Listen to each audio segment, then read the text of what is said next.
Ang walang humpay na buhos ng ulan sa labas ng salamin ay tila nakikipagpaligsahan sa bigat ng nararamdaman ni Teresa.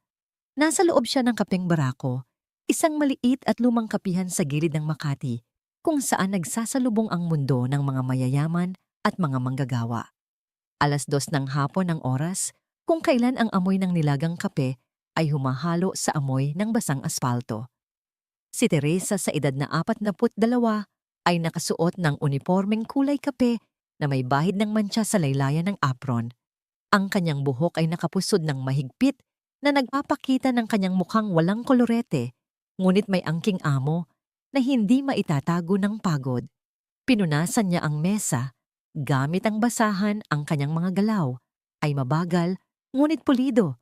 Sanay na sanay sa hirap ng trabaho sa nakalipas na 2 taon.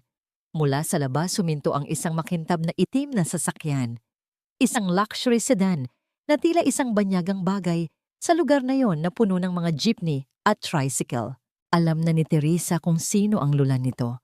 Naramdaman niya ang pamilyar na paninikip ng dibdib, hindi dahil sa takot kundi dahil sa pagkasuklam. Bumukas ang pinto ng kapihan at tumunog ang maliit na kampanilya.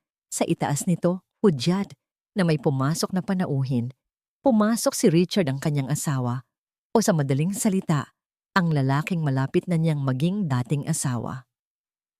Nakasuot ito ng mamahaling suit na kulay abo na halatang nagkakahalaga ng higit pa sa kikitain ni Teresa sa loob ng 1 taon.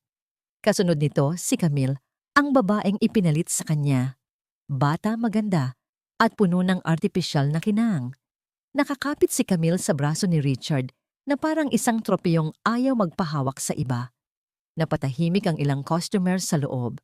Ang presensya ni Richard at Camille ay tila sumipsip sa lahat ng hangin sa silid. Diretsong naglakad si Richard patungo sa counter kung saan naroon si Teresa. Ang tunog ng kanyang mamahaling sapatos na tumatama sa sahig na gawa sa kahoy ay umalingaw-ngaw sa buong lugar. Nandito na ang mga papeles. Bungad ni Richard nang walang pagbati. Ang boses niya ay malamig, puno ng pagmamadali at iritasyon. Hindi sumagot si Teresa. Itinuloy lang niya ang pagpupunas sa counter, iniiwasan ang mga mata ni Richard. Ito ang paraan niya ng paglaban ang katahimikan. "Bingi ka ba, Teresa?" Tumaas ang boses ni Richard, sapat upang mapatingin ang ibang mga tao sa kanila. "Ibinigay ko na sa abogado mo ang lahat ng gusto mo. Ang maliit na apartment, ang lumang sasakyan. Ano pa ba ang hinihintay mo? Ang himala." Lumapit si Camille at ipinatong ang kanyang designer handbag sa counter. Tila nandidiri na dumikit ang balat nito sa ibabaw ng mesa. Tumawa ito nang mahina, isang tunog na matinis at nakakairita. "Honey, baka naman hinihintay niyang bigyan mo siya ng tip," sabi ni Camille, habang tinitingnan si Teresa mula ulo hanggang paa na may halong pangungutya.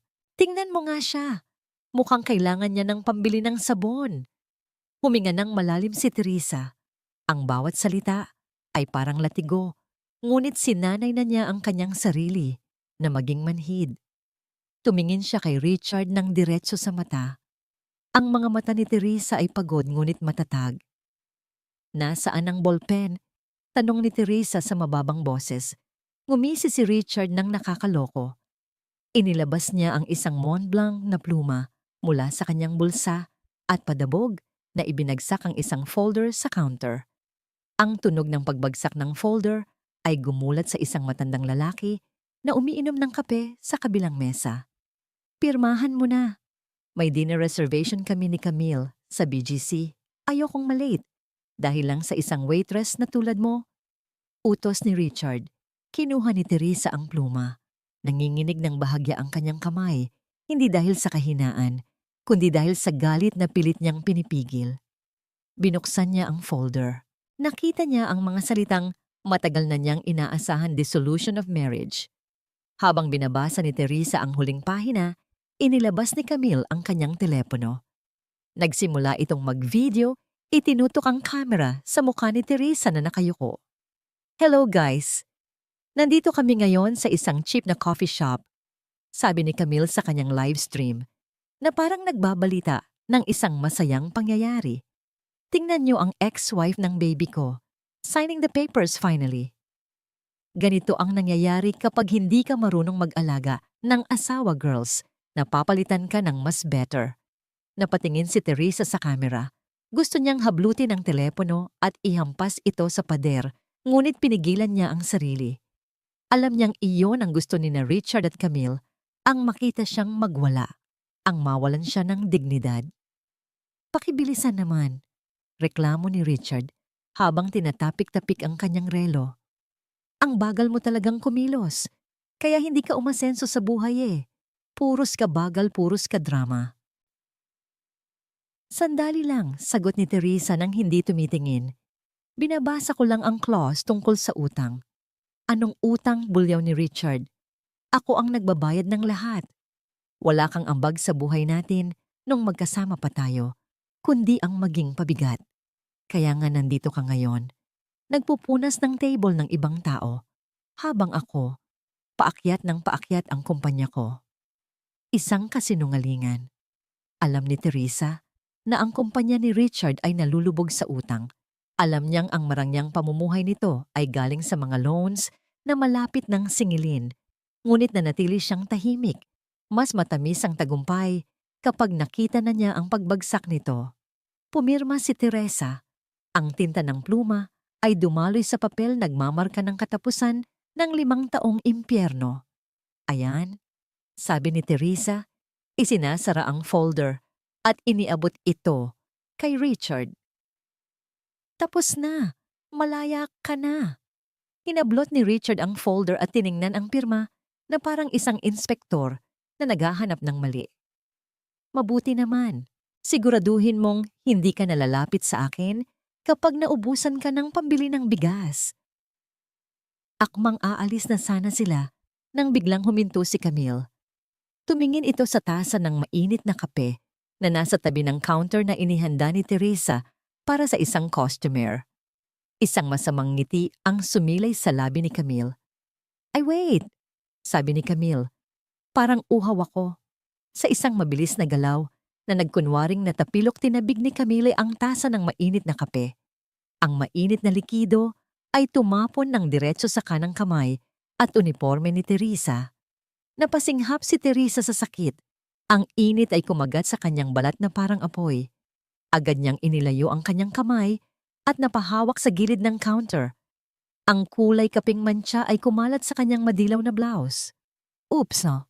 Sigaw ni Camille na may halong pang-aasar habang nakatakip ang kamay sa bibig sa paraang halatang peke. Sorry, ang clumsy ko talaga. Pero in fairness, bagay sa'yo ang color ng kape. Mas nagmumukha kang authentic na katulong. Tumawa si Richard ng malakas. Hindi man lang siya nag-abalang tingnan kung nasaktan si Teresa. Sa halip inakbayan pa niya si Camille. Hayaan mo na yan, babe, sabi ni Richard habang tumatawa. Sanay na yan sa dumi. Tara na, amoy squatter na ako dito. Nanginginig ang mga kamay ni Teresa habang pinupunasan ang tumutulong kape sa kanyang braso gamit ang isang basahan. Naramdaman niya ang pamumula ng kanyang balat, ngunit mas masakit ang pamumula ng kanyang mukha sa hiya at galit. Mula sa kusina, dali-daling lumabas si Aling Rosario, ang matandang head cook ng kapihan. Nakita niya ang nangyari at agad na dinaluhan si Teresa. Diyos ko, Teresa, ayos ka lang ba? Tanong ni Aling Rosario nang may pag-aalala habang tinitingnan ang namumulang kamay ni Teresa. Tumingin ng masama ang matanda kina Richard at Camille. Kayo napakasama ng ugali ninyo. Wala ba kayong mga puso? Lumingon si Richard bago tuluyang lumabas ng pinto. Ang mukha niya ay puno ng paghamak. Huwag kang makialam, matanda, dura ni Richard. Magpasalamat kayo at hindi ko binibili ang cheap na coffee shop na ito para ipagiba. Sa huling pagkakataon, tiningnan ni Teresa ang likod ng lalaking minahal niya noon. Ang lalaking nangako sa harap ng altar na mamahalin siya sa hirap at ginhawa. Ngayon, isa na lang itong estranghero na puno ng lason. Bumukas ang pinto at pumasok ang malamig na hangin at amoy ng ulan. Lumabas sina Richard at Camille tumatawa habang sumasakay sa kanilang luxury car. Ang tunog ng makina ng sasakyan ay umarangkada at mabilis na humarurot palayo nag-iiwan ng usok sa hangin. Naiwan si Teresa na nakatayo hawak ang kanyang napasong kamay. Ang sakit ay tumitibok, ngunit sa loob-loob niya, may naramdaman siyang ibang bagay. Isang kakaibang gaan. Teresa, kukuha ako ng yelo. Nag-aalalang sabi ni Aling Rosario. Halika, umupo ka muna. Umiling si Teresa at ngumiti ng mapait. Kumuha siya ng malalim na hininga at sa kauna-unahang pagkakataon, sa loob ng maraming taon, naramdaman niyang siya ay tunay na humihinga. Tumingin siya sa bintana, sa direksyon kung saan nawala ang sasakyan ni Richard. Ang ulan ay patuloy sa pagbuhos, hinuhugasan ang dumi ng kalsada. Hayaan mo silang tumawa ngayon, Aling Rosario. Bulong ni Teresa, ang kanyang boses ay mahina, ngunit puno ng bakal na determinasyon. Dahil hindi nila alam na ang papel na pinirmahan ko ay hindi lang dokumento ng diborsyo. Ito ang kanilang death sentence. Hinubad ni Teresa ang kanyang apron na may mantsa ng kape. Tinitigan niya ito sandali bago ito itinupi ng maayos. Sa ilalim ng suot niyang uniforme ng pagiging waitress, nakatago ang dugo ng isang Santoso, ang apelyidong kinatatakutan at ginagalang sa buong industriya ng hotel sa Asia. Isang pangalang tinalikuran niya para sa pag-ibig at isang pangalang muli niyang yayakapin para sa hustisya. Maghanda ka, Richard, bulong niya sa hangin, dahil ang waitress na tinapunan ninyo ng kape ay ang may-ari ng lupang tinatapakan ninyo. Sa labas kumulog ng malakas, tila sumasang-ayon ang langit sa namumuong bagyo sa buhay ni Teresa. Ang bitak ng kalayaan ay nabuksan na at mula rito lalabas ang isang apoy na tutupok sa lahat ng kasinungalingan. Ang tanggapan ng Salvador at Associates Law Firm ay nasa ika-40 palapag ng isang gusali sa Bonifacio Global City.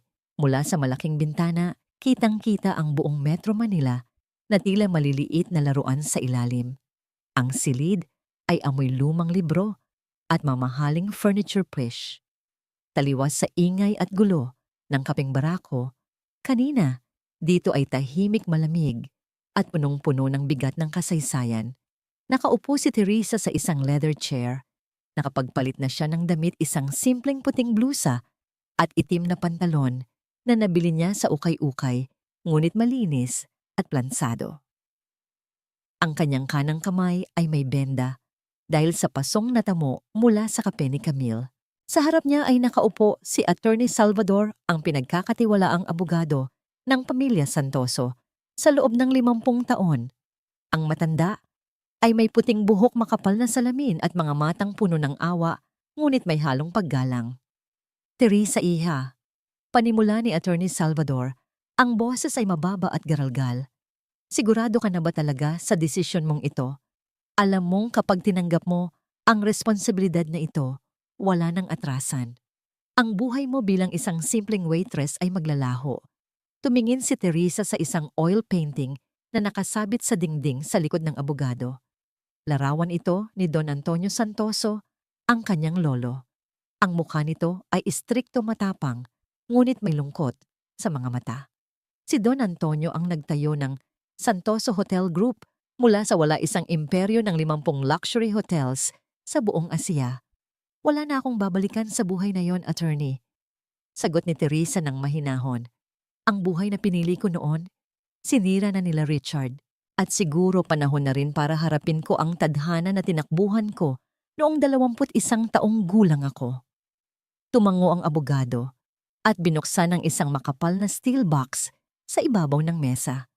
Mula rito, inilabas niya ang isang sulat na may wax seal ng pamilya Santoso. Bago tayo pumirma sa mga legal na dokumento, may ibinili ng lolo mo, sabi ni Attorney Salvador. Sinabi niyang ibigay ko lang ito sa'yo kapag handa ka nang umuwi. Kinuha ni Teresa ang sulat. Nanginginig ang kanyang mga daliri habang binubuksan ito. Ang sulat kamay ay pamilyar, matulis, ngunit elegante. Sa aking apo na si Teresa, kung binabasa mo ito, marahil ay wala na ako sa mundong ito. O marahil napagtanto mo na rin na ang pagtakas sa sariling dugo ay hindi solusyon sa paghahanap ng kaligayahan. Alam ko kung bakit ka umalis. Ayaw mong maging sunod-sunuran. Ayaw mong maging tropeyo ng pamilya. At sa totoo lang hinangaan kita dahil doon. Ikaw lang ang may lakas ng loob na tumalikod sa bilyon-bilyong piso para sa prinsipyo. Ang tatay mo ang mga tiyuhin mo. Lahat sila ay nagpaalipin sa pera. Pero ikaw, pinili mong maging malaya. Ngunit iha ang kalayaan ay may presyo. At ang presyo ng iyong pagtakas ay ang pagguho ng ating pamilya. Ang mga hotel ay nasa bingit ng krisis. Ang mga empleyado, ang mga taong itinuring nating pamilya, ay naghihirap dahil sa maling pamamalakad ng mga pumalit sa akin. Hindi kita pinipilit na bumalik para sa pera. Bumalik ka para sa kanila. Iligtas mo ang legasya, hindi dahil sa pangalan, kundi dahil sa mga taong umaasa rito. Mahal kita, Apo. Ikaw ang aking pinakamalaking tagumpay kahit nasa malayo. Lolo Antonio. Isang luha ang pumatak mula sa mata ni Teresa, bumagsak sa papel at kumalat sa tinta ng lagda ng kanyang lolo. Sa loob ng maraming taon, inakala niyang galit ang kanyang lolo sa kanya. Inakala niyang itinakwil siya nito. Hindi niya alam na sa likod ng pagiging istrikto nito ay ang isang tahimik na pagmamalaki. Pinunasan ni Teresa ang kanyang pisngi at tumingin kay attorney. Salvador, ang lungkot sa kanyang mukha ay napalitan ng determinasyon. Ano ang sitwasyon ng kumpanya, attorney? Tanong niya, ang boses ay nagbago. Wala na ang tinig ng isang api na waitress. Ito na ang boses ng isang santoso. Bumuntong hininga si Attorney Salvador at inilatag ang mga financial reports. Masama, Teresa. Napakasama. Ang iyong tiyuhin na si Tio Eduardo, na siyang acting CEO, ngayon ay nalulunod sa sugal at maling desisyon. May utang ang kumpanya na bilyon-bilyon. At ang mas malala, may nagaganap na malawakang strike o welga sa ating flagship hotel, ang The Grand Santoso Manila. Welga, kumunot ang noo ni Teresa. Bakit hindi sila binabayaran ng tama? Tinanggalan sila ng mga benepisyo. At balita ko ang management ay nagpaplano ng mass layoff o tanggalan sa susunod na buwan para makatipid. Napakuyom ang kamao ni Teresa. Ang Grand Santoso ay hindi lang basta hotel. Ito ang puso ng imperyo ng kanyang lolo. Doon siya natutong maglakad sa mga hallway. Doon siya natutong magluto sa kusina kasama ang mga chef noong bata pa siya. Kailangan ko silang makausap, sabi ni Teresa. Kailangan kong pumunta doon. Ihahanda ko ang sasakyan at tatawagan ko ang board of directors. Mabilis na sabi ni attorney. Salvador, akmang tatayo na. Ipapaalam natin na nandito na ang tunay na tagapagmana. Hindi. Pigil ni Teresa. Umiling siya ng mariin. Hindi, attorney. Huwag mong ipaalam sa board na nandito ako. Huwag mong ipaalam kahit kanino. Natigilan ang abogado. Pero Teresa, paano mo aayusin ang problema kung hindi mo gagamitin ang kapangyarihan mo? Tumayo si Teresa at lumapit sa bintana. Tinitingnan ang lungsod na unti-unting nilalamon ng dilim. Naalala niya ang sinabi ni Camille kanina, ang panghahamak sa kanyang uniforme, sa kanyang pagiging waitress.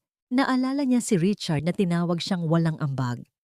Sa loob ng 2 taon, natutunan ko ang isang bagay na hindi alam ng mga nakaupo sa boardroom.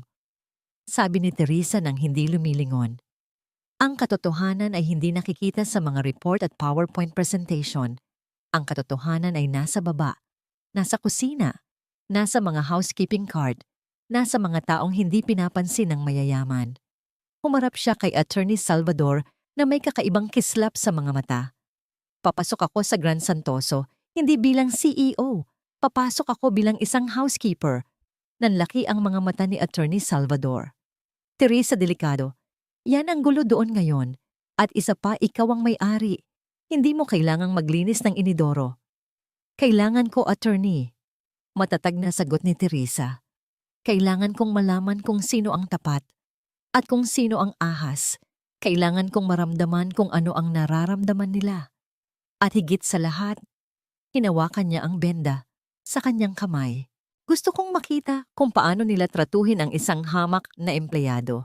Dahil iyon ang magsasabi sa akin kung sino ang karapat-dapat manatili kapag naupo na ako sa trono. Napabuntong hininga na lang si attorney. Salvador alam niyang hindi niya mapipigil ang desisyon ng dalaga. Nasa dugo nito ang katigasan ng ulo ni Don Antonio. Sige, pagsuko ng abogado. Gagawan kita ng pekeng ID. Ipapasok kita bilang contractual agency worker. Pero sa isang kondisyon, magdadala ka ng panic button. Kapag naging delikado ang sitwasyon, pipindutin mo yon at susugod ang security team ko. Tumango si Teresa. Deal. Nang gabing iyon, umuwi si Teresa sa kanyang maliit na apartment sa gilid ng riles ng tren. Ang ingay ng dumaang tren ay yumanig sa manipis na dingding. Binuksan niya ang kanyang closet na puno ng mga simpleng damit. Sa isang sulok nakatago ang isang lumang litrato nilang dalawa ni Richard noong kasal nila. Kinuha niya ito at tinitigan sa huling pagkakataon. Ang Richard sa litrato ay nakangiti mukhang mabait. Pero alam niyang patay na ang lalaking iyon. Ang Richard ngayon ay isang halimaw na nilamon ng ambisyon. Pinunit niya ang litrato sa gitna. Ang tunog ng napupunit na papel ay parang musika sa kanyang pandinig. Itinapon niya ang kalahating mukha ni Richard sa basurahan. Humiga siya sa kanyang kama, pagod ngunit gising na gising ang diwa. Bukas magsisimula ang kanyang dobling buhay. Sa umaga siya si Tess, ang bagong housekeeper na api-apihan. Sa gabi, babalik siya sa kapeng barako bilang waitress. At sa likod ng lahat ng ito, siya ang puppet master na dahan-dahang hihila sa mga tali upang ibagsak ang mga nagkasala sa kanya. Napapikit si Teresa, ang imahe ng mukha ni Camille, habang tumatawa at ang mainit na kape na tumatama sa kanyang balat ay bumabalik sa kanyang isipan. Matulog ka ng mahimbing ngayon, Camille. Bulong ni Teresa sa dilim. Dahil bukas, magsisimula na ang bangungot mo. Sa labas tumila na ang ulan, ngunit ang hangin ay nananatiling malamig nagbabadya ng isang bagong umaga na puno ng hamon at pagbabago. Ang Grand Santoso Manila ay naghihintay at hindi nito alam na ang reyna ay papasok na sa kanyang kaharian, hindi sa pamamagitan ng pulang karpet, kundi sa service entrance ng mga utusan. Ang Grand Santoso Manila ay isang halimaw na gawa sa salamin at bakal. Mula sa labas ito ay simbolo ng karangyaan. Ngunit para kay Teresa na pumapasok sa service entrance sa likod ito ay isang kahariang may sakit at siya ang doktor na mag-o-opera ng palihim. 6:00 ng umaga. Ang hangin sa basement ay amoy chlorine at pawis ng mga empleyado. Iba sa amoy ng mamahaling pabango na sumasalubong sa mga bisita sa lobby. Dito sa ilalim ang lahat ay nagmamadali. Ang mga uniforme ay hindi kasing puti, ang mga ngiti ay hindi kasing lapad. Dito nakikita ang tunay na tibok ng hotel. Suot ang isang kulay abong uniforme na medyo maluwag sa kanya at isang name tag na may nakasulat na Tess. Pumasok si Teresa sa briefing room ng housekeeping department. Mga bago makinig kayo. Sigaw ni Mila ang kanilang supervisor. Si Mila ay isang babaeng nasa edad 50 na. Ang muka ay tila permanenteng nakasimangot dahil sa stress. Ayokong tatanga-tanga. VIP floor ang naka-assign sa inyo.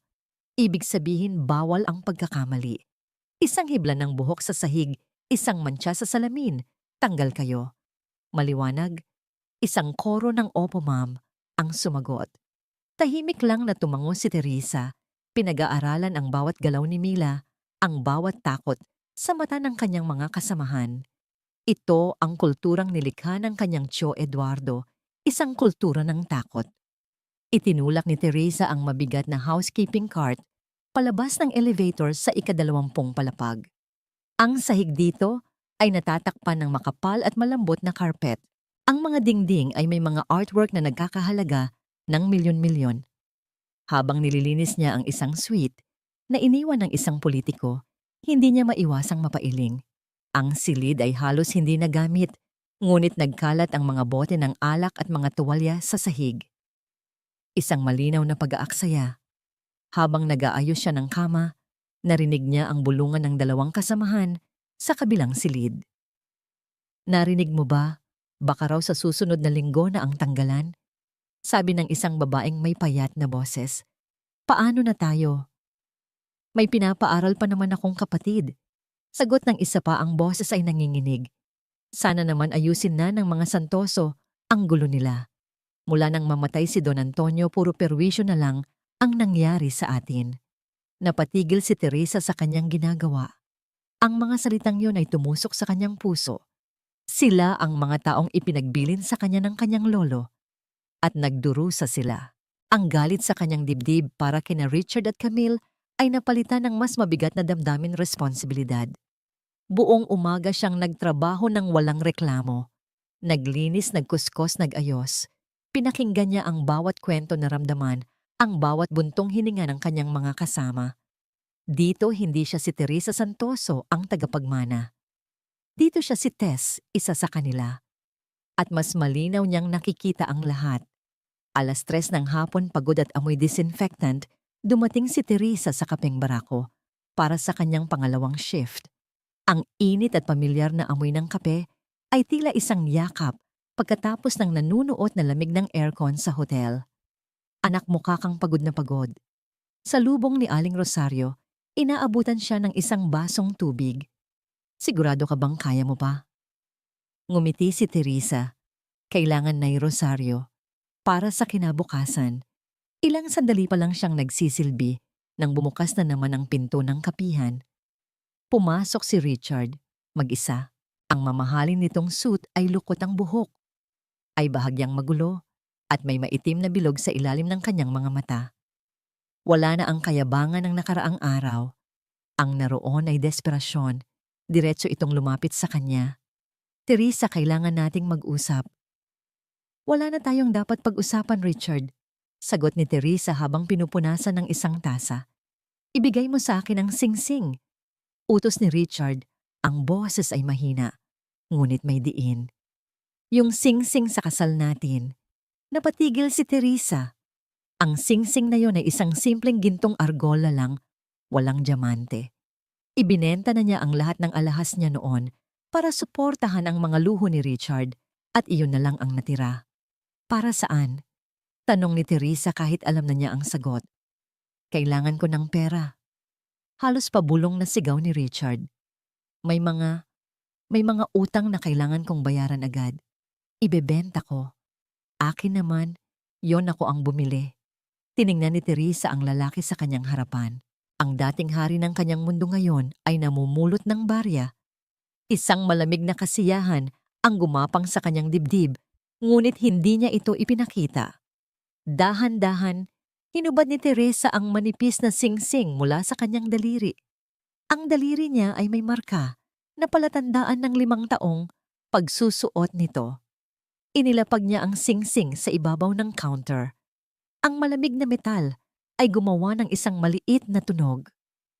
Kung ito ang magliligtas sa iyo sa kahihiyan, kunin mo. Sabi ni Teresa, ang kanyang boses ay walang emosyon. Pero tandaan mo, Richard, ang ginto ay nabebenta. Pero ang dangal kapag nawala, hindi na nabibili. Namula ang mukha ni Richard sa hiya at galit. Dinampot niya ang singsing, isinilid sa bulsa at mabilis na tumalikod. Walang paalam, walang pasasalamat. Umalis itong parang isang magnanakaw na nahuli sa akto. Napabuntong hininga si Teresa at ipinagpatuloy ang kanyang trabaho. Ngunit sa pagkakataong ito, mas gumaan ang kanyang pakiramdam. Ang unang bitak sa pader ni Richard ay lumitaw na. Sa isang sulok ng kapihan nakaupo ang isang lalaking hindi pamilyar sa kanya. Nasa edad 40, may suot na salamin at nagbabasa ng libro habang humihigop ng kape. Si Francis. Napansin ni Teresa na kanina pa ito roon. Tahimik lang itong nagmamasid.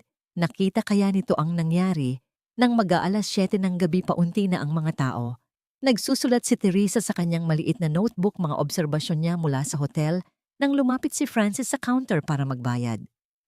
Mukhang malalim ang iniisip mo. Sabi ni Francis, ang boses ay kalmado at magalang. Nag-angat ng tingin si Teresa. Mga listahan lang po para hindi makalimot.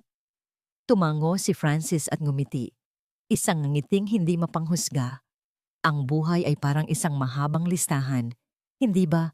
Mga dapat gawin, mga dapat bayaran, mga dapat kalimutan. Hindi nakasagot si Teresa. May kung anong kakaiba sa paraan ng pagsasalita ng lalaking ito. Nag-iwan si Francis ng bayad sa mesa at nagpaalam.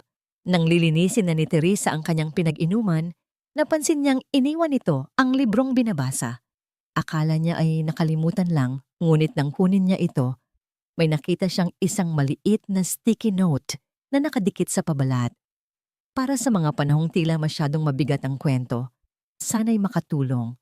Binuksan ni Teresa ang libro. Ang titulo, Ang Lakas na Matatagpuan sa Katahimikan. Napahawak siya sa libro na parang isang hiyas. Sa buong araw na puno ng dumipagod at pang-aapi, isang simpleng kilos mula sa isang estranghero ang nagbigay sa kanya ng hindi inaasahang pag-asa. Tumingin siya sa labas, ngunit wala na si Francis.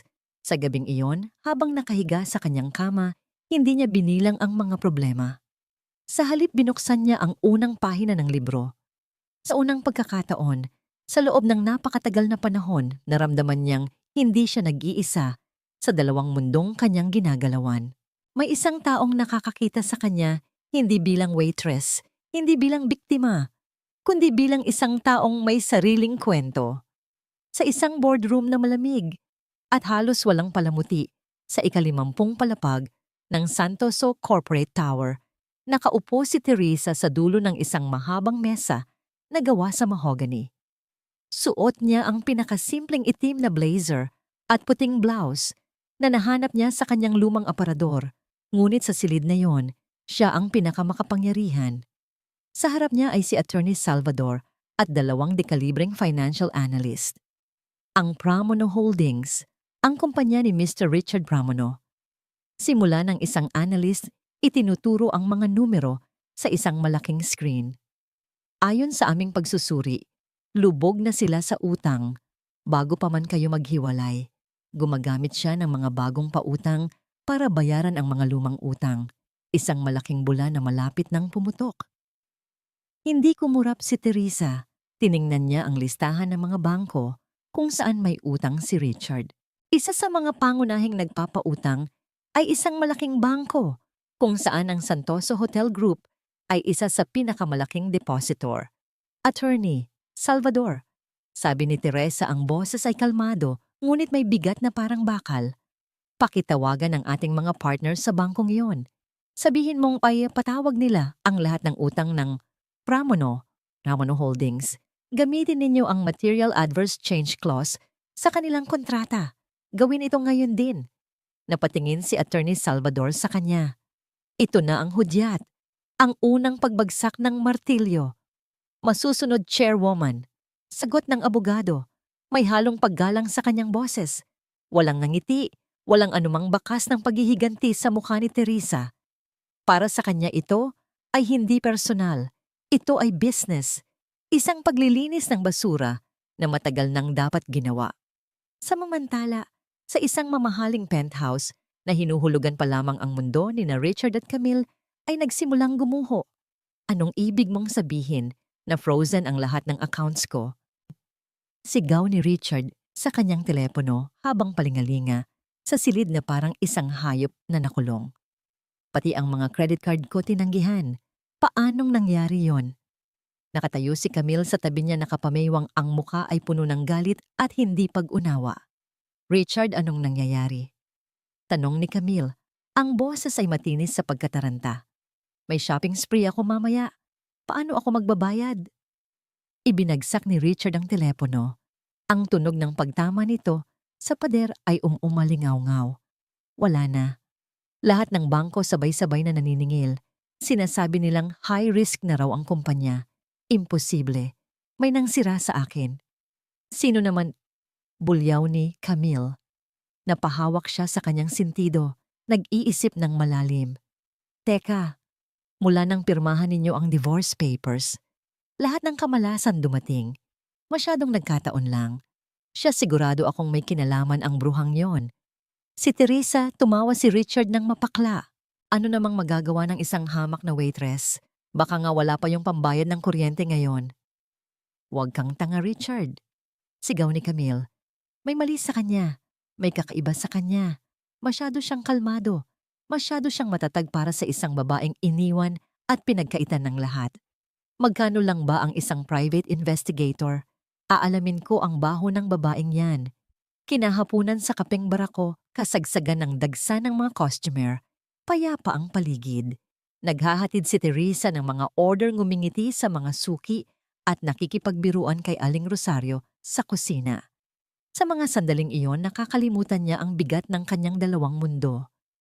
Ngunit ang kapayapaan ay biglang nasira nang bumukas ang pinto ng malakas. Pumasok si Camille, ang mukha ay parang isang demonyo.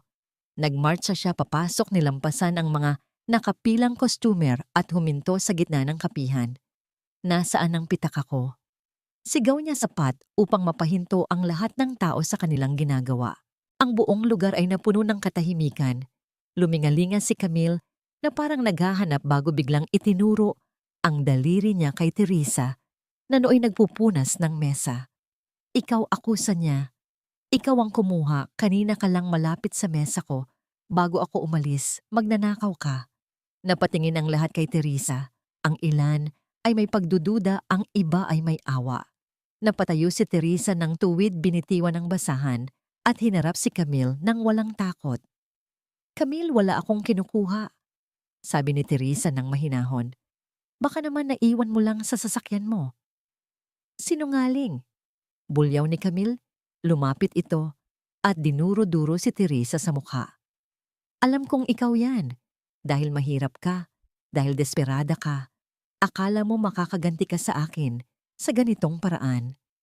Mula sa kusina, lumabas si Aling Rosario, may hawak pang sandok. Ang mukha ng matanda ay namumula sa galit.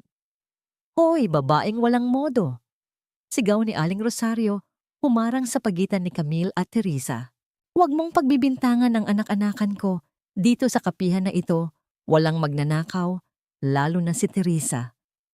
At sino ka namang matandang hukluban ka para makialam? Humalakhak si Camille ng mapang-insulto. Katulong ka rin, no, bagay kayo.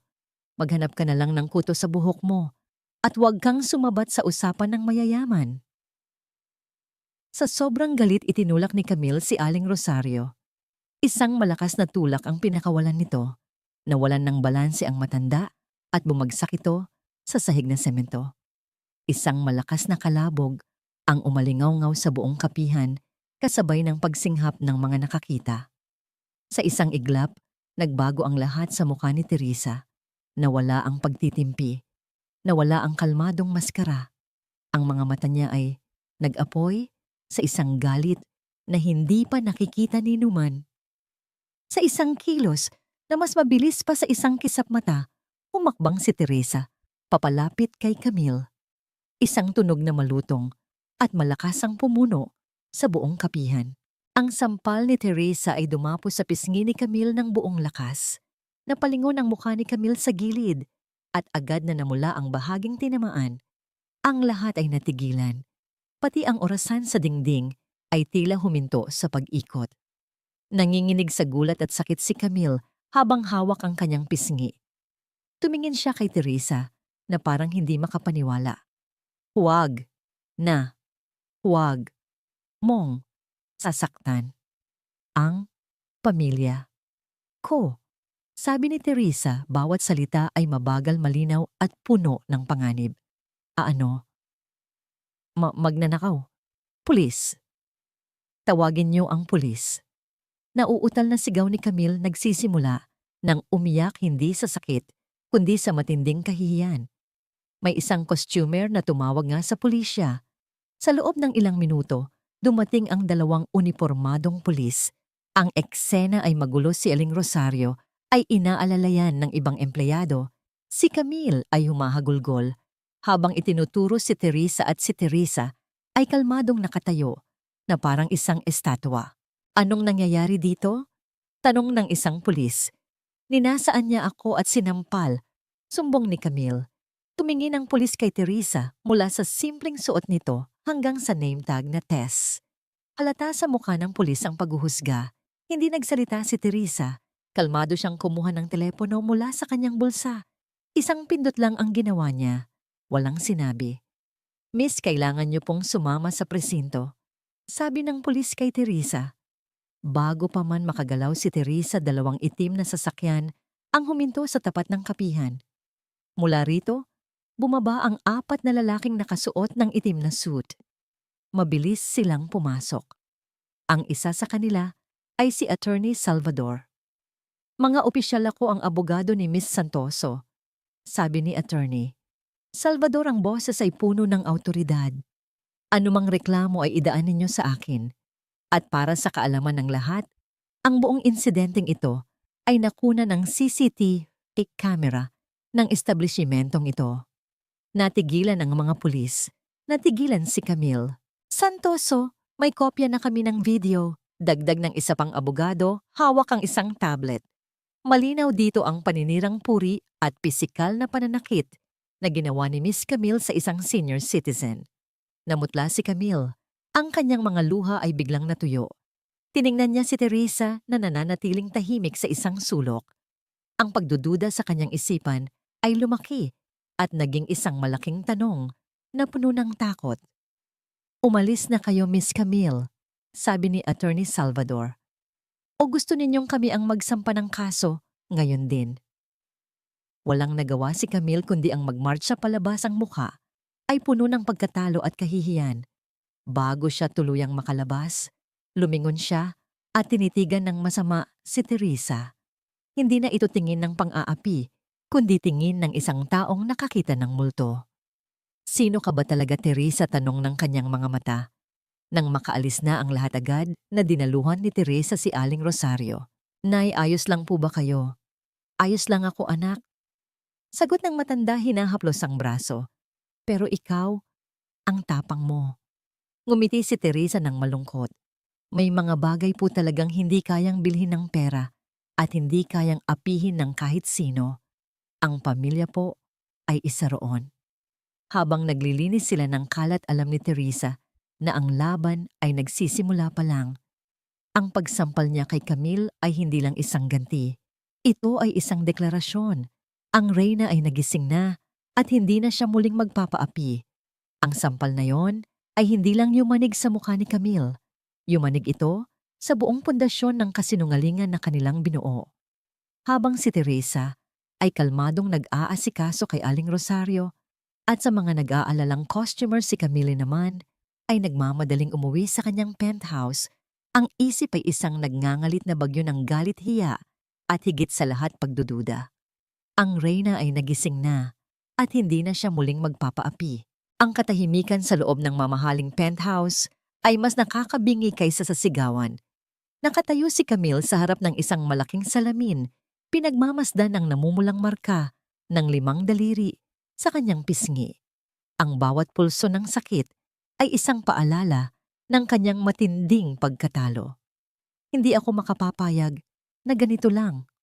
Bulong niya sa kanyang refleksyon, ang mga mata ay nanlilisik. Hindi ako maaaring maging katawa-tawa sa harap ng isang hamak na katulong.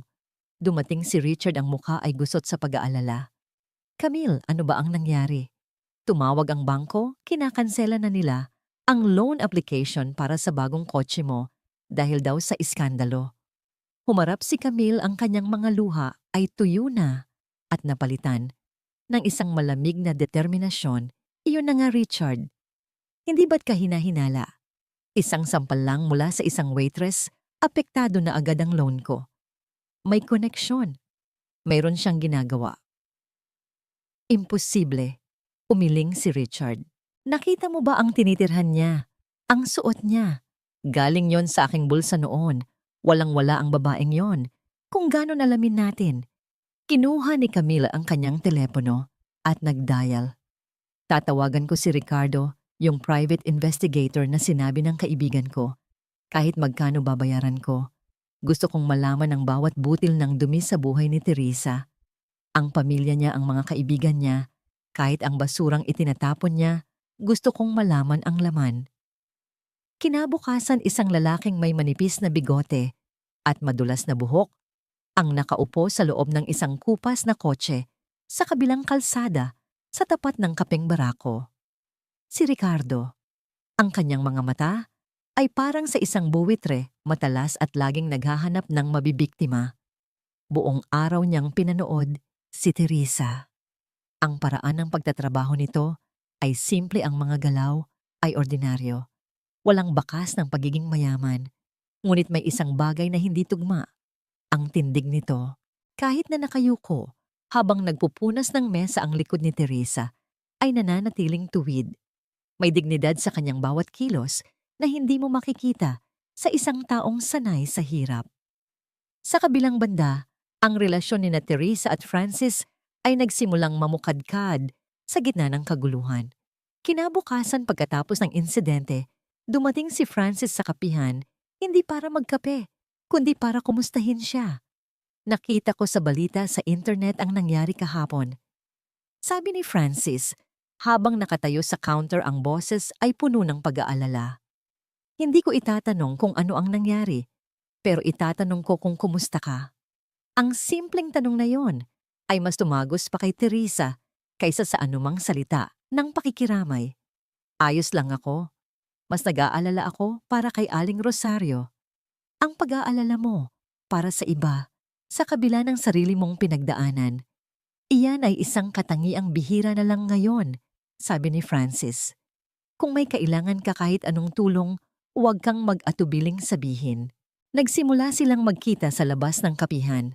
Mga simpleng lakad sa parke, pagbisita, sa mga lumang simbahan sa Intramuros, mga lugar na hindi kailangan ng pera para ma-enjoy. Isang gabi, habang nakaupo sila sa isang bangko sa may baywalk at pinapanood ang paglubog ng araw, nagkwento si Francis tungkol sa kanyang yumaong asawa. Mahal na mahal ko siya. Sabi ni Francis, ang tingin ay nasa malayo. Pero may mga bagay siyang inilihim sa akin. Mga sakit, mga problema sa pamilya. Akala niya pinoprotektahan niya ako. Pero ang totoo, mas masakit ang malaman ang katotohanan mula sa iba. Tumingin siya kay Teresa. Ang kanyang mga mata ay seryoso. Simula noon, ipinangako ko sa sarili ko na ang pundasyon ng anumang relasyon, pagkakaibigan man o pag-ibig, ay dapat katapatan. Mas gugustuhin kong masaktan sa katotohanan kaysa mabuhay sa isang magandang kasinungalingan. Ang bawat salita ni Francis ay parang maliliit na karayom na tumutusok sa konsensya ni Teresa. Narito ang isang lalaking hinahangaan niya, isang lalaking nagsisimula niyang gustuhin, at ang pinakamahalaga sa kanya ay ang isang bagay na hindi niya maibigay sa ngayon, ang katotohanan. Paano niya sasabihin na ang babaeng kasama niya na simple at tahimik ay nagmamay-ari ng kalahati ng mga gusaling nakikita nila sa kanilang paligid? Matatanggap ba siya nito o ituturing na isang manloloko? Samantala si Ricardo ay patuloy sa kanyang paghuhukay at sa wakas may natagpuan siyang isang hibla ng sinulid sa nakaraan. Isang lumang enrollment record mula sa isang exclusive international school sa Switzerland. Ang pangalan, Teresa Pilar Santos. Ang nakalistang ama, Eduardo Santoso, kapatid ni Don Antonio. Ang record ay halos 20 taon na ang tanda. Dali-dali niyang dinala ang impormasyon kina Camille at Richard. Hindi ako sigurado kung siya nga ito, sabi ni Ricardo habang inilalapag ang isang lumang litrato mula sa school file sa mesa. Ang litrato ay malabo, ngunit ang hugis ng muka at ang mga mata ng dalagitang nakangiti ay hindi maipagkakaila. Pero kung siya nga ito, hindi lang isang simpleng waitress ang kinalaban ninyo. Isang prinsesa ang sinampal mo, ma'am. Napatitig si Camille sa litrato. Ang kanyang paghinga ay bumilis. Ang takot at pagdududa ay napalitan ng isang sakim na kislap sa kanyang mga mata. Hindi ito tungkol sa paghihiganti. Ito ay tungkol sa pera. Bilyon-bilyong pera. Magkano ang kailangan mo para makumpirma? Tanong ni Camille, ang boses ay nanginginig sa pananabik. Ibibigay ko. Alamin mo ang lahat. Gabi na. Katatapos lang ihatid ni Francis si Teresa sa sakayan ng jeep malapit sa kanyang apartment. Isang masayang gabi iyon na puno ng tawanan. Sa unang pagkakataon, naramdaman ni Teresa na posible palang maging masaya ulit. Habang naglalakad siya sa isang madilim na eskinita, papasok sa kanyang tinitirhan, Biglang nag-vibrate ang kanyang telepono. Isang mensahe mula sa isang numerong hindi rehistrado. Binuksan niya ito. Ang mensahe ay walang salita. Isa lang itong litrato. Isang malinaw at decolor na litrato niya noong siya ay 18 taong gulang. Nakasuot siya ng isang marangyang ball gown, kumikinang ang mga alahas sa kanyang leeg at nakangiti siya sa isang malaking pagdiriwang, ang kanyang debut. Sa likod niya ay nakatayo si Don Antonio Santoso, nakangiti rin. Sa ilalim ng litrato, may isang pangungusap. Ang ganda pala ng prinsesa kapag hindi nagbabalat kayo. Nanlamig ang buong katawan ni Teresa. Ang hangin ay tila nawala sa kanyang mga baga. Ang multo ng kanyang nakaraan ay hindi na lang basta bumubulong. Ngayon ito ay sumisigaw at alam niyang narinig na ito ng kanyang mga kaaway. Biyernes, ang sahudan. Ang araw na ito ay karaniwang masaya sa kapeng barako.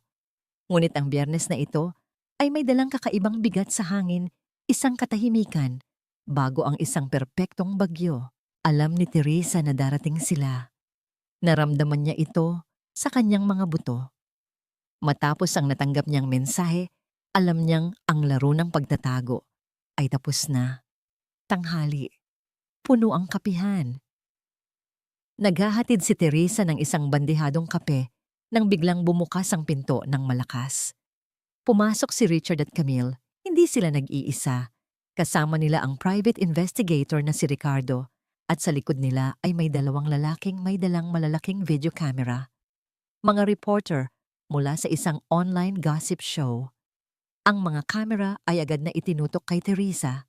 Heto na siya. Sigaw ni Camille, ang boses ay matagumpay at puno ng paghamak. Itinuro niya si Teresa na parang isang kriminal. Ang dakilang artista, ang reyna ng kasinungalingan. Ang lahat ng costumer ay napahinto sa pagkain. Ang tunog ng mga kubyertos ay biglang nawala. Ang atensyon ng lahat ay nasa gitna. Kung saan nakatayo si Teresa, hawak pa rin ang bandehado. Ano na naman ito, Camille? Tanong ni Teresa, ang boses ay pagod, ngunit matatag.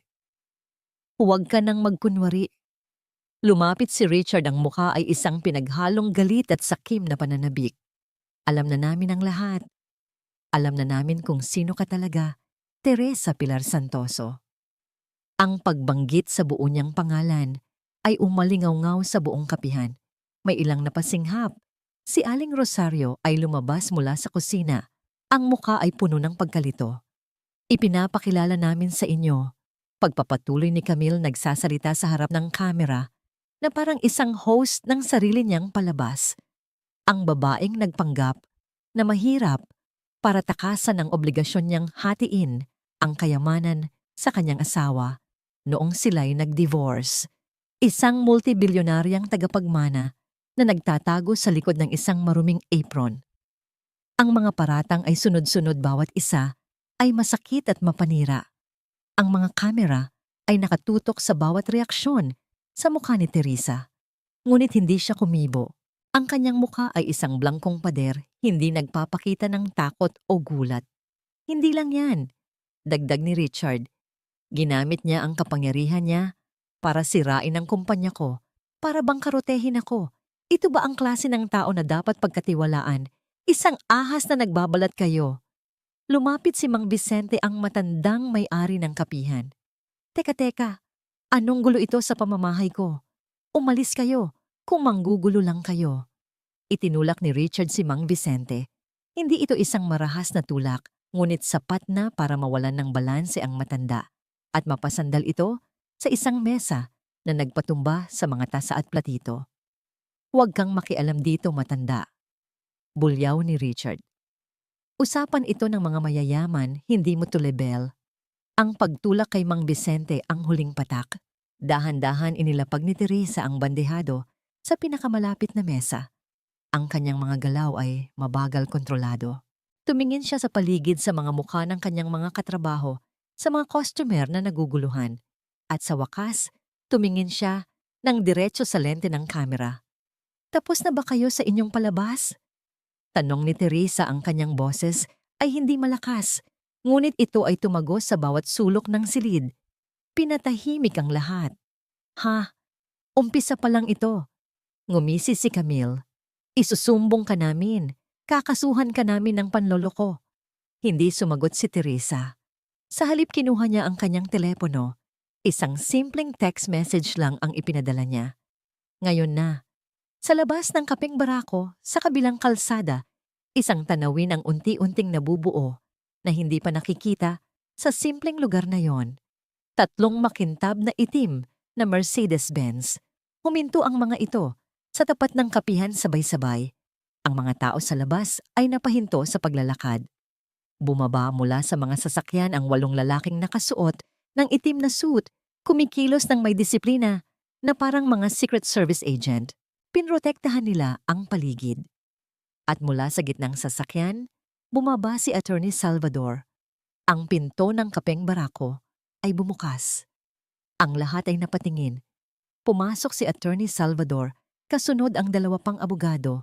Ang kanilang mga mamahaling sapatos ay gumagawa ng tunog ng kapangyarihan sa sahig. Natigilan si Richard, namutla si Camille, maging ang mga cameraman ay ibinaba ng bahagya ang kanilang mga kamera na lilito sa biglaang pagbabago ng eksena. Naglakad si Attorney Salvador, hindi tumitingin sa kahit sino at huminto sa tabi ni Teresa. Yumuko siya ng bahagya, 1 kilos ng sukdulang paggalang. Chairwoman Santoso, sabi ni Attorney Salvador, ang kanyang boses ay malinaw at puno ng awtoridad. Paumanhin po sa aming pagkaantala. Nakaabang na po ang helicopter sa helipad para sa emergency board meeting na ipinatawag ninyo.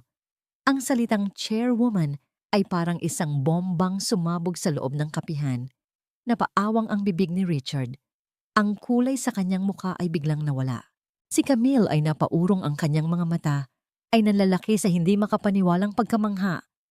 Lumingon si Teresa kay Richard at Camille. Sa unang pagkakataon, isang maliit malamig na ngiti ang sumilay sa kanyang mga labi. Gusto niyo ng palabas, heto ang palabas, sabi ni Teresa. Humarap siya kay Attorney Salvador. Attorney, pakitawagan ang hepe ng pulisya. Meron tayong insidente ng trespassing, public disturbance, slander at harassment dito. Ang mga salarin. Itinuro niya sina Richard, Camille at ang 2 cameraman. Ay sila. Nagsimulang manginig ang mga kamay ng mga cameraman. Si Ricardo, ang investigador, ay dahan-dahang naglakad pa atras, sinusubukang tumakas, ngunit hinarangan na ng mga lalaking nakasuit ang pinto. Ti Teresa. May mahal. Nauutal na sabi ni Richard, sinusubukang lumapit. Patawarin mo na ako. Hindi ko alam. Huwag mo akong tawaging mahal. Putol ni Teresa, ang kanyang boses ay kasing lamig ng yelo. At hindi mo kailangang malaman. Ang kailangan mo lang gawin noon ay maging tao. Pero nabigo ka.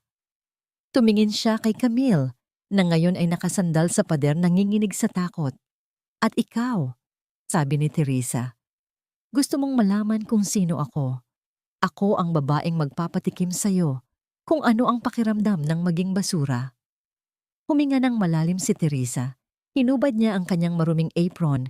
Maingat itong tinupi at inilapag sa counter sa huling pagkakataon. Naglakad siya papunta sa pinto. Ang mga lalaking nakasuit ay gumawa ng daan para sa kanya.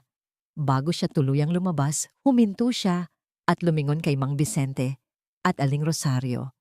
Mang Vicente, Nay Rosario, sabi niya, at sa isang iglap, bumalik ang init at lambing sa kanyang boses. Huwag po kayong mag-alala. Simula bukas, pag-aari ko na ang buong building na ito. At walang sino man ang muling manggugulo sa inyo. Pangako yan. At sa huling pagkakataon, tiningnan niya ang nagulantang na mukha ni na Richard at Camille. Tapos na ang palabas ninyo. Sabi niya, dahil lang sa akin ngayon palang magsisimula. Lumabas si Teresa sa pinto, sinalubong ng sikat ng araw. Sumakay siya sa gitnang Mercedes-Benz at ang buong convoy ay umalis ng tahimik at mabilis nag-iwan ng alikabok at isang silid na puno ng mga taong hindi makapaniwala. Pinamumunuan ng 2 taong ngayon lang napagtanto na ang impyernong kanilang kinatatakutan ay hindi pala sa kabilang buhay. Nandito na. At may mukha ito ng isang waitress Sa loob ng 24 na oras, ang pangalang Teresa Santoso ay naging apoy na kumalat sa buong mundo ng negosyo at social media. Ang video clip mula sa gossip show na orihinal na nila yon para ipahiya siya ay naging viral sa ibang dahilan. Ito ay naging isang testamento ng kanyang matatag na pagkatao at ng kamanghamanghang paglalantad ng kanyang tunay na pagkatao. Ang headline sa lahat ng business news outlet, ang nawawalang tagapagmana, bilyonaryang nagtago bilang waitress, muling inangkin ang trono ng Santoso Empire. Sa Grand Santoso, Manila ang balita ay kumalat na parang kidlat. Ang mga empleyado na nakasama ni Tess sa housekeeping department ay hindi makapaniwala. Ang tahimik at masipag nilang kasamahan na kasabay nilang kumakain ng baon sa sahig ng pantry ay ang may-ari pala ng buong hotel. Samantala, sa kanyang bagong opisina sa pinakatuktok ng Santoso Tower, ang dating opisina ng kanyang lolo na hindi nagamit sa loob ng maraming taon, nakatayo si Teresa sa harap ng malaking bintana, pinagmamasdan ang lungsod sa ibaba. Ang suot niya ay hindi na uniforme, kundi isang eleganteng itim na dress na simple ngunit nagpapahiwatig ng kapangyarihan. Sa kanyang tabi ay si Attorney Salvador. Nasa baba na po si Mr. Richard Pramono, chairwoman. Nagpupumilit siyang makausap kayo. Sinasabi niyang may mahalaga siyang sasabihin. Hindi lumingon si Teresa. Ang kanyang tingin ay nanatiling nakatuon sa malayo. Naalala niya ang lahat ng pagkakataon na nagmakaawa siya kay Richard noon. Para sa oras, para sa atensyon, para sa pagmamahal, ngayon ang mundo ay umikot. May appointment ba siya? Tanong ni Teresa, ang boses ay malamig at walang emosyon. Wala po, sagot ng abogado. Kung ganoon hindi ko siya kakausapin, sabi ni Teresa. Kinuha niya ang telepono sa kanyang mesa at pinindot ang buton para sa intercom ng lobby. Ang kanyang boses ay umalingaw-ngaw sa buong ground floor, kung saan naghihintay si Richard kasama ang mga nag-uusyosong empleyado. Sa lalaking nagngangalang Richard Pramono sa lobby. Simula ni Teresa ang kanyang boses ay malinaw at matatag. Wala kang appointment, hindi ka welcome sa gusaling ito. Kung hindi ka aalis sa loob ng 1 minuto, ipapatawag ko ang security para kaladkarin ka palabas. Isang nakakabinging katahimikan ang bumalot sa lobby. Si Richard na kanina'y nagwawala ay natigilan. Ang kanyang mukha ay namula sa matinding kahihiyan. Nakita niya ang mga mapanghusgang tingin ng mga gwardiya, ng mga receptionist ng bawat taong naroroon. Walang salitang lumabas sa kanyang bibig. Dahan-dahan siyang tumalikod at naglakad palabas. Bawat hakbang ay parang may bigat na 1,000 kilo. Ang dating aroganteng CEO ay lumabas ng gusali na parang isang basang sisiw na pinalayas sa ulan. Sa kanyang opisina, ibinaba ni Teresa ang telepono. Wala siyang naramdamang saya. Wala ring galit. Ang naramdaman niya ay pagtatapos. Isang kabanata sa kanyang buhay ang tuluyan ng nagsara. Ngunit may isang kabanata pa siyang kailangang ayusin. Nang gabing iyon, nagpunta si Teresa sa isang maliit na restaurant kung saan alam niyang madalas kumain si Francis. Natagpuan niya itong mag-isang nakaupo sa isang sulok, nagbabasa ng libro, ngunit halata sa kanyang mukha ang malalim na iniisip. Nilapitan siya ni Teresa. Pwede ba akong umupo? Nag-angat ng tingin si Francis. Ang kanyang mga mata ay nagpakita ng gulat pagkalito at isang bakas ng sakit. Hindi siya ngumiti. Chairwoman Santoso. Sabi niya, ang boses ay formal at may distansya. Hindi ko alam na kumakain ka pala sa mga ganito kasimpleng lugar. Ang bawat salita ay parang isang sampal para kay Teresa. Francis, please, hayaan mo akong magpaliwanag. Magpaliwanag ng ano? Tanong ni Francis, isinasara ang kanyang libro. Na ang babaeng nakilala ko sa kapihan, ang babaeng simple at puno ng problema, ay isa palang actress, na lahat ng iyon ay isang malaking kasinungalingan. Hindi kasinungalingan ang lahat, sabi ni Teresa, ang boses ay nagsusumamo. Ang pagkatao ko bilang waitress, ang pagod, ang hirap. Lahat yon totoo. Ang nararamdaman ko kapag kasama kita. Totoo yon. Totoo. Tumawa si Francis ng walang saya. Teresa, ang pinahahalagahan ko ay katapatan.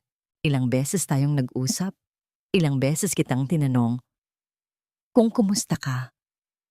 Pero ni minsan hindi mo nabanggit na ang problema mo ay kung paano patakbuhin ang $1 billion na kumpanya. Paano ako maniniwala sa kahit anong sasabihin mo ngayon? Dahil natakot ako. Umamin si Teresa ang kanyang pagiging matatag ay biglang gumuho sa harap ni Francis. Natakot akong mahusgahan. Natakot akong baka ang makita mo lang ay ang pera at hindi ako. Ang dating asawa ko, iniwan niya ako dahil akala niya wala akong halaga. Paano kung magustuhan mo ako dahil lang sa may halaga, ako? Natigilan si Francis sa sinabi ni Teresa. Nakita niya ang kahinaan at ang katotohanan sa mga mata nito. Ngunit ang sakit ng paglilihim ay malalim. Hindi ko alam, Teresa. Sabi ni Francis tumatayo na. Kailangan ko ng panahon para mag-isip. Hindi ko alam kung sino ang kausap ko ngayon. Si Tess ba ang waitress o si Miss Santoso ang chairwoman? Umalis si Francis, iniwan si Teresa na mag-isa sa mesa. Ang tagumpay niya sa pagbawi ng kanyang imperyo ay may kasamang isang malaking kabiguan. Ang lalaking nagsimulang magpatibok muli ng kanyang puso ay lumayo dahil sa mga pader na siya mismo ang nagtayo. Habang pauwi dumaan si Teresa sa kapeng barako. Sarado na ito, ngunit binuksan niya ang pinto gamit ang sarili niyang susi. Sa dilim umupo siya sa paboritong pwesto ni Francis. Naramdaman niya ang matinding kalungkutan. Ang pagbabalik ng Reyna ay hindi pala laging masaya. Minsan ang trono ay isang napakalamig at malungkot na lugar, lalo na kung mag-isa ka lang na nakaupo rito. Lumipas ang 1 linggo na parang 1 taon para kay Teresa. Sa umaga siya ang kinatatakutang Dragon Lady ng Santoso Tower. Ang bawat desisyon niya ay matalas, ang bawat utos ay mabilis. Pinatalsik niya ang mga tiwaling opisyal, kabilang ang kanyang Tio Eduardo. Inayos niya ang gusot sa unyon ng mga manggagawa, ibinalik ang mga benepisyo, at nangako ng mas magandang kinabukasan. Hinangaan siya ng lahat. Ngunit sa gabi pag-uwi niya sa kanyang malaking penthouse na walang laman, bumabalik siya sa pagiging si Teresa, isang babaeng nalulungkot. Sinubukan niyang tawagan si Francis, ngunit hindi nito sinasagot. Nag-iwan siya ng mga mensahe ngunit walang tugon. Ang katahimikan mula kay Francis ay mas masakit pa kaysa sa lahat ng masasakit na salitang ibinato sa kanya ni Richard. Isang gabi, habang malakas ang buhos ng ulan sa labas, hindi na niya natiis. Alam niyang kailangan niyang gawin ang isang bagay na hindi ginagawa ng isang chairwoman. Kailangan niyang magpakumbaba. Nagmaneho siya mag-isa. Tinanggihan ang alok ng kanyang driver at bodyguard. Ang kanyang sasakyan ay isang simpleng sedan, hindi ang mamahaling Mercedes-Benz. Nagpunta siya sa maliit na apartment complex kung saan nakatira si Francis, isang lugar na simple at tahimik. Hindi siya gumamit ng payong. Hinayaan niyang mabasa ng malakas na ulan ang kanyang buhok at damit habang naglalakad siya patungo sa pinto ng apartment ni Francis. Kumatok siya. Nang bumukas ang pinto, natigilan si Francis. Nasa harapan niya si Teresa, basang-basa, nanginginig sa ginaw. Ang kanyang mamahaling damit ay nakadikit sa kanyang katawan. Wala ang anyo ng isang makapangyarihang CEO. Ang nakita niya ay isang babaeng desperada. Teresa, anong ginagawa mo dito? Tanong ni Francis. Ang boses ay naghahalo, ang gulat at pag-aalala. Pumasok ka, magkakasakit ka. Hindi ako aalis dito hanggat hindi mo ako pinapakinggan. Sabi ni Teresa, ang boses ay nanginginig, hindi lang sa ginaw kundi sa tindi ng damdamin. Francis, alam kong nagkamali ako, pero parang awa mo na maniwala ka sa akin. Ang naramdaman ko para sa'yo, yun lang ang tanging bagay na naging totoo sa buhay ko sa loob ng napakatagal na panahon. Walang nagawa si Francis kundi ang papasukin siya. Habang kumukuha siya ng tuwalya at mainit na tsa, iginala ni Teresa ang kanyang mga mata sa apartment. Simple lang ito, puno ng mga libro, Sa isang estante nakita niya ang librong ibinigay nito sa kanya, ang lakas na matatagpuan sa katahimikan. Salamat, sabi ni Teresa nang iabot ni Francis ang tasa ng tsa. Ang init nito ay gumapang sa kanyang nanlalamig na mga kamay. Umupo sila sa sala, may 1 metrong pagitan. Nagkamali ako sa hindi pagsasabi ng totoo, pag-uumpisa ni Teresa. Pero hindi ko alam kung paano. Buong buhay ko, 2 lang ang tingin sa akin ng mga tao. Ako ay isang santoso na may pera o ako ay isang hamak na nilalang na walang halaga. Ikaw lang ang tumingin sa akin bilang ako. Bilang isang tao lang. Natakot akong mawala yon. Tinitigan siya ni Francis ng matagal. Ang hindi mo maintindihan, Teresa, ay hindi ang pera mo ang problema. Ang problema ay ang tiwala. Paano ako magtitiwala sa isang taong kayang magtago ng ganoon kalaking bahagi ng kanyang pagkatao? Dahil ang bahaging iyon ay hindi ako. Giit ni Teresa. Ang pera ang mga hotel. Yan ay responsibilidad, hindi yan ang aking kaluluwa. Ang kaluluwa ko nakita mo na. Nasa kapeng barako. Nagpupunas ng mesa nakikipagtawanan kay Aling Rosario. Iyon ako, Francis. At ang bersyon na yun ng sarili ko, sa'yo lang siya nagpakatotoo. Isang luha ang pumatak sa kanyang pisngi, humalo sa tubig ulan. Ang eksenang yun ang kanyang pag-amin ng kanyang kahinaan. Ito ang pinakatotoong sandali sa buhay niya. Samantala, sa kabilang bahagi ng lungsod, isa pang desperadong kaluluwa ang gumagawa ng isang desperadong hakbang. Si Camille. Matapos ang iskandalo, iniwan siya ni Richard. Ang kanyang mga sponsor bilang influencer ay umurong. Ang kanyang mga kaibigan ay hindi na sumasagot sa kanyang mga tawag.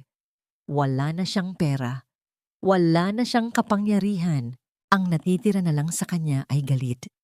Isang dalisay nakakalasong galit na nakatuon sa iisang tao, si Teresa. Nalaman niya mula sa isang dating empleyado na si Teresa ay madalas maglakad mag-isa kapag gabi sa isang parke malapit sa Santoso Tower. Sa kanyang isip na puno ng paghihiganti, isang masamang plano ang nabuo. Hindi na ito tungkol sa pera, tungkol na ito sa pagsira. Kung hindi niya kayang talunin si Teresa, sisirain niya ang tanging bagay na hindi kayang bilhin ng pera ang mukha nito. Kinagabihan nag-abang si Camille sa isang madilim na sulok ng parke. Sa kanyang kamay, may hawak siyang isang bote na naglalaman ng likido, hindi asido, kundi isang pinaghalong bleach at maruming langis. Sapat na para mag-iwan ng permanenteng peklat at matinding kahihiyan. Nakita niyang papalapit si Teresa naglalakad mag-isa, malalim ang iniisip. Ito na ang pagkakataon niya. Tumakbo si Camille mula sa dilim, sumisigaw. Para sa panloloko mo, sa akin mang-aagaw. Itinaas niya ang bote handa nang ibuhos ang laman nito sa mukha ni Teresa. Ngunit bago pa man niya magawa ito, isang anino ang biglang sumulpot mula sa kung saan. Isang katawan ang humarang sa pagitan niya at ni Teresa. Si Richard, ang maruming likido, ay tumama sa likod at braso ni Richard. Napasigaw ito sa sakit at hapdi. Natigilan si Camille. Natigilan din si Teresa. Richard, sigaw ni Teresa puno ng gulat. Umalis ka na dito, Teresa, tumakbo ka. Sigaw ni Richard habang iniinda ang sakit. Sinusubukang harangin si Camille na ngayon ay parang isang nasisiraang bait. Dumating ang mga gwardiya ng parke. Mabilis nilang dinakip si Camille na nagwawala at sumisigaw. Si Richard naman ay napaluhod sa sakit. Nilapitan siya ni Teresa, ang muka ay puno ng pagkalito. Bakit mo ginawa yon? Tumingin si Richard sa kanya, ang mga mata ay puno ng sakit at pagsisisi. Dahil sa lahat ng kasamaang ginawa ko sa'yo, may utang pa rin ako sa'yo. Sabi niya bago siya nawalan ng malay. Sa ospital nalaman ni Teresa na si Richard ay nagtamo ng second-degree chemical burns sa kanyang likod at braso. Hindi ito nakamamatay, ngunit mag-iiwan ito ng permanenteng peklat. Si Camille naman ay dinala sa presinto at sinampahan ng kasong physical assault. Habang nakaupo si Teresa sa labas ng emergency room, dumating si Francis. Nabalitaan niya ang nangyari. Umupo ito sa tabi niya ng walang salita. At sa katahimikang yon, inabot ni Francis ang kamay ni Teresa at hinawakan ito ng mahigpit. Patawad, bulong ni Francis. Patawarin mo ako sa pagiging makitid ng utak ko. Ang isang taong kayang magpatawad sa lalaking nanakit sa kanya at ang lalaking kayang isakripisyo ang sarili para sa babaeng sinaktan niya. Pareho kayong may pusong hindi ko nakita. Tumingin si Teresa sa kanya, ang mga mata ay may luha. Hindi ito tungkol sa pagpapatawad. Ito ay tungkol sa pag-unawa na lahat tayo ay may kakayahang magbago para sa masama o para sa mas mabuti. Sa gabing iyon, sa isang malamig na pasilyo ng ospital, isang tulay ang muling nabuo sa pagitan nila. Ang aral sa katapatan ay natutunan na hindi ito tungkol sa hindi pagkakaroon ng sikreto, kundi tungkol sa pagkakaroon ng lakas ng loob na ipakita ang iyong tunay na sarili, mga peklat at lahat. Makalipas ang 2 linggo, nakalabas na si Richard mula sa ospital. Ang mga peklat sa kanyang likod at braso ay nakatago sa ilalim ng kanyang damit, ngunit ang peklat sa kanyang pagkatao ay nakalantad para makita ng lahat. Wala na ang dating kayabangan. Napalitan ito ng isang malalim na katahimikan at hiya. Binisita siya ni Teresa sa maliit na apartment na inuupahan niya ngayon, isang silid lang, sa isang magulong lugar sa Maynila. Malayong-malayo sa penthouse na kanilang pinangarap. Salamat sa pagbabayad ng hospital bills, sabi ni Richard, hindi makatingin, ng diretso kay Teresa. Nakaupo siya sa gilid ng kanyang kama. Ang balikat ay nakakrus. Wala yon, sagot ni Teresa. I consider it a payment for saving me. Isang mapaklang na ngiti ang sumilay sa labi ni Richard. Pagkatapos kitang ipahiya sa buong mundo, pagkatapos kitang subukang sirain, niligtas kita. Nakakatawa, di ba? Siguro sa kaibuturan ng puso ko, may natitira pa palang konting kabutihan. Lahat ng tao ay may kabutihan, Richard, sabi ni Teresa. Minsan kailangan lang ng matinding pagsubok para lumabas ito. Katahimikan. Anong plano mo ngayon? Tanong ni Teresa. Nagkibit balikat si Richard. Hindi ko alam. Bangkarote ako. Walang gustong kumuha sa akin na magtrabaho dahil sa iskandalo. Siguro magiging palaboy na lang ako. May pait sa kanyang boses, ngunit wala na ang dating pagmamataas. Huminga ng malalim si Teresa. Ito na ang sandali.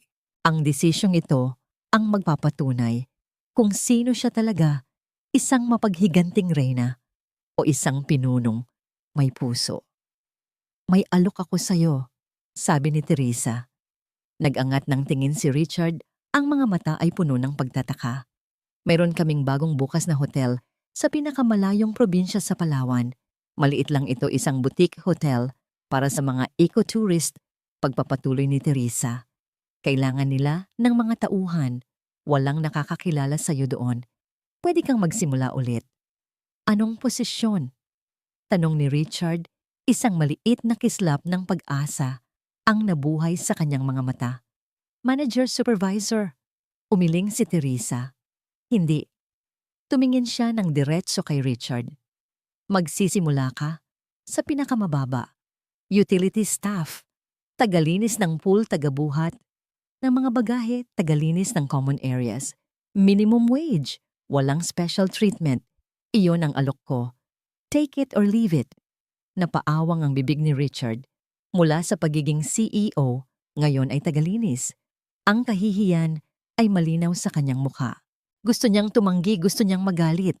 Ngunit nang tumingin siya sa seryosong mukha ni Teresa, nakita niya na hindi ito parusa. Ito ay isang pagkakataon. Isang pagkakataon para patunayan hindi kay Teresa, kundi sa kanyang sarili na kaya niyang tumayo sa sarili niyang mga paa nang walang kasinungalingan. Dahan-dahan tumango si Richard. Tinatanggap ko. Mabuti, sabi ni Teresa, tumatayo na. Nakabook na ang flight mo para bukas. Iyon lang. Walang yakap. Walang good luck. Umalis si Teresa na parang isang boss na katatapos lang magbigay ng utos. Ngunit, sa paglabas niya ng gusali, napabuntong hininga siya. Ang pagbibigay ng pangalawang pagkakataon ay mas mahirap pa pala kaysa sa paghihiganti. Samantala, ang relasyon ni na Teresa at Francis ay dahan-dahang naghihilom. Ang pader na namagitan sa kanila ay gumuho na. Si Francis ay naging kanyang kanlungan sa gitna ng magulong mundo ng korporasyon. Sigurado ka ba sa ginawa mo para kay Richard? Tanong ni Francis isang gabi habang magkasama silang kumakain sa apartment nito. Si Teresa ang nagluto, isang simpleng adobo. Ang paborito niyang lutuin noong hindi pa siya chairwoman. Hindi ako siguradong pag-amin ni Teresa. Pero natutunan ko na ang pagpapatawad ay hindi para sa taong pinapatawad mo. Para ito sa'yo. Para makalaya ka sa bigat ng nakaraan. Ngumiti si Francis at hinawakan ang kanyang kamay sa ibabaw ng mesa. Mas lalo kitang hinahangaan, Teresa. Mayroon kang tapang ng isang general at puso ng isang santo. Hindi ako santo. Tumawa si Teresa. Nakita mo ba kung paano ko siya inalok ng trabaho tagalinis? May konting sarap din pala sa paghihiganti. Nagtawanan sila.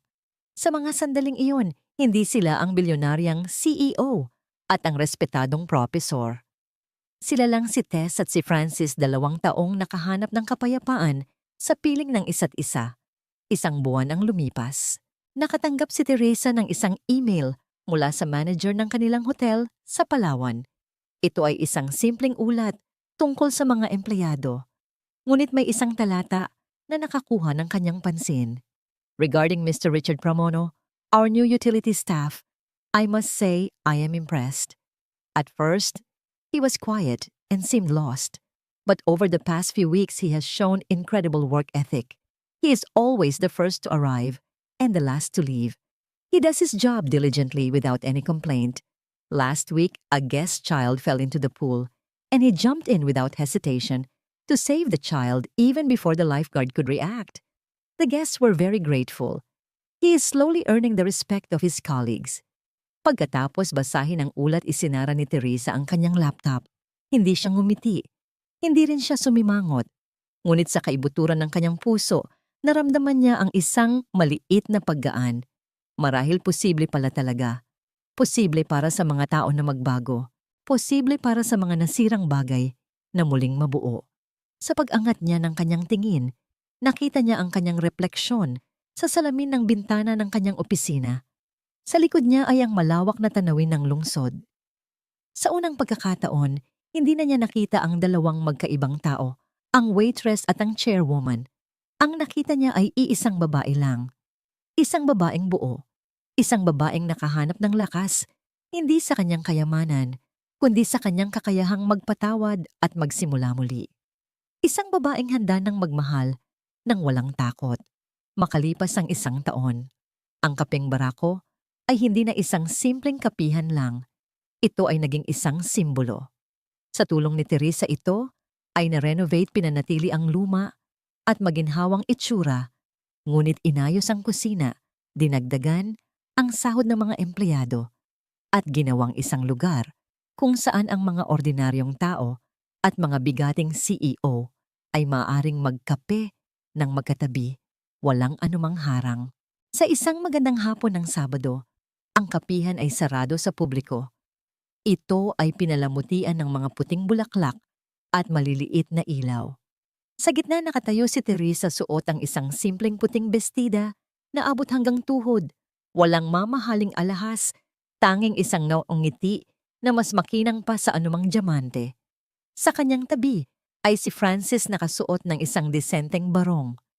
Ang kanilang mga bisita ay kakaunti, ngunit piling-pili si Aling Rosario na siyang maid of honor. Si Mang Vicente na siyang maghahatid sa kanya sa altar.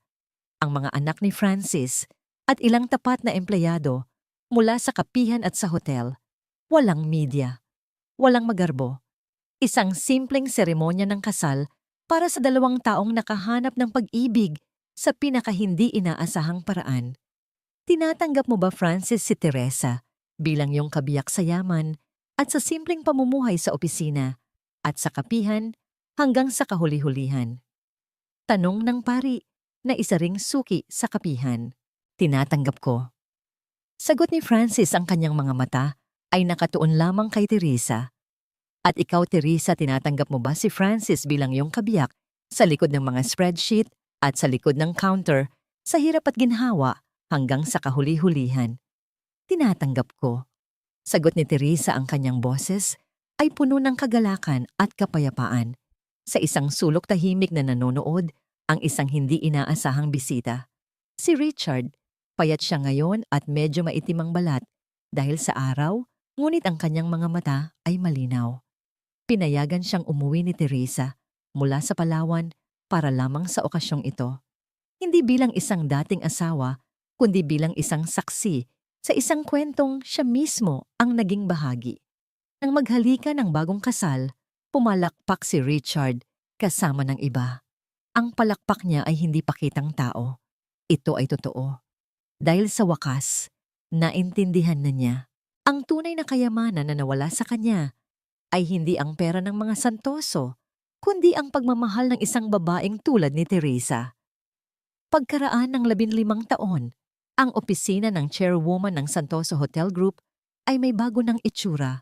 Sa isang pader nakasabit ang mga litrato ng mga bata mula sa iba't ibang komunidad, mga iskolar ng Santoso Foundation. Sa mesa sa tabi ng mga dokumento ng negosyo ay may isang maliit na florera na may isang sariwang bulaklak ng gumamela. Pumasok ang isang dalagita. Siya si Bea, ang 18 taong gulang na anak ni Teresa at Francis. Kamukha niya ang kanyang ina, ngunit nakuha niya ang kalmadong ngiti ng kanyang ama. "Mahanda na po ako," sabi ni Bea. Tumingin si Teresa na ngayon ay nasa edad na 57 ang kanyang buhok. Ay may mga hibla na ng pilak, ngunit ang kanyang mga mata ay masigla pa rin. "Sigurado ka na ba talaga sa desisyon mo, anak? Regalo ko sa'yo para sa debut mo ang pinakabagong sports car. Bakit mas gusto mo pang maghugas ng plato?" Ngumiti si Bea. "Dahil sabi niyo po, bago ka matutong mag-utos, kailangan mo munang matutong sumunod. At bago mo pahalagahan ang pagkain sa iyong plato, kailangan mo munang malaman kung gaano kahirap itong hugasan." Niyakap ni Teresa ang kanyang anak. "Manang-mana ka talaga sa lolo mo." Sabay silang tumingin sa isang malaking portrait na nakasabit sa likod ng mesa. Ang portrait ni Don Antonio Santoso. Ngunit sa tabi nito ngayon, may isa pang mas maliit na litrato, ang litrato ng buong staff ng Kapeng Barako. Noong araw ng kasal ni Teresa at Francis, lahat ay nakangiti. "Tara na po," sabi ni Bea. "Baka malate pa ako sa unang araw ko bilang kitchen trainee." Habang naglalakad sila palabas ng opisina, nagtanong si Bea, "Ano po pala ang nangyari kay Tito Richard?" Ngumiti si Teresa. Si Richard, pagkatapos ng 5 taong pagtatrabaho sa Palawan, naging hotel manager siya doon. Naging pinakamagaling na hotel manager sa buong kumpanya. Ngayon, siya na ang namamahala sa lahat ng ating mga charity projects. Natagpuan niya ang kanyang tunay na yaman, hindi sa pagkita ng pera, kundi sa pagtulong sa iba. At si Tita Camille po. Si Camille, bumuntong hininga si Teresa. "Pagkatapos niyang makulong, binigyan ko rin siya ng pangalawang pagkakataon. Nagtrabaho siya bilang laundry staff. Mahirap sa simula, pero natuto siyang magpakumbaba. Ngayon, isa na siya sa mga pinagkakatiwalaang supervisor sa housekeeping department. Minsan kailangan mo lang talaga hanapin ang tamang lugar kung saan ka nababagay." Nang makarating sila sa basement ng Grand Santoso, kung saan naroon ang service entrance, huminto si Bea. Ito ang parehong pinto kung saan pumasok si Teresa bilang si Tess. Maraming taon na ang nakalipas. "Salamat po, Ma," sabi ni Bea, "sa pagtuturo sa akin na ang halaga ng isang tao ay wala sa kanyang pangalan o sa kanyang bank account, kundi sa kung paano niya tratuhin ang mga taong walang pangalan." Hinalikan ni Teresa ang kanyang anak sa noo. Iyan ang tunay na pamana ng mga Santoso. Hindi ang mga hotel, hindi ang pera, kundi ang pag-ibig at respeto sa kapwa. "Sige na, pumasok ka na. Baka pagalitan ka pa ng chef." Pinanood ni Teresa ang kanyang anak na pumasok sa service entrance, suot ang isang simpleng uniforme. Ang buhok ay nakatali, handang harapin ang mundo, hindi bilang isang tagapagmana, kundi bilang isang manggagawa. Tumingala si Teresa sa langit. Naramdaman niya ang isang matamis na kapayapaan sa kanyang puso. Ang kwento ay nagsimula sa isang pirma ng diborsyo sa isang tasang kape na itinapon sa isang pusong sinugatan. Ngayon, nagtatapos ito sa isang yakap, sa isang pangakong natupad, at sa isang pamanang ipinagpapatuloy ang pamana ng pag-ibig.